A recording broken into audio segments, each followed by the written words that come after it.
আর দেখো প্যান্ডেলের সামনে আমরা দাঁড়িয়েছিলাম, প্রচুর খুব ভিড় হয়েছিল। তারপর প্যান্ডেলের ভিতরে চলেও গিয়েছিলাম, টেবিলে বসলাম। দেখো আমার মেয়ে বান্ধবী সবাই বসলাম, 4জন মতো হয়েছিল, ছিল। তারপর জলের বোতলটা দেখে খুলতেই পারছিলাম না আমি।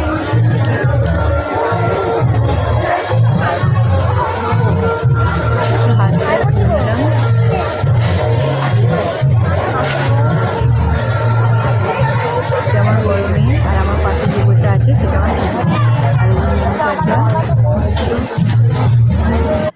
তারপরে স্যালাড দিয়ে গেল, ভেজিটেবিল, তারপর নানপুরি, পোলাও, তারপর চিকেন, তারপর চাটনি, পাঁপড় সব একে একে দিয়ে গেল। তারপর আছি আর আমি দুটোর বেশি নিলাম না, সন্দেশ,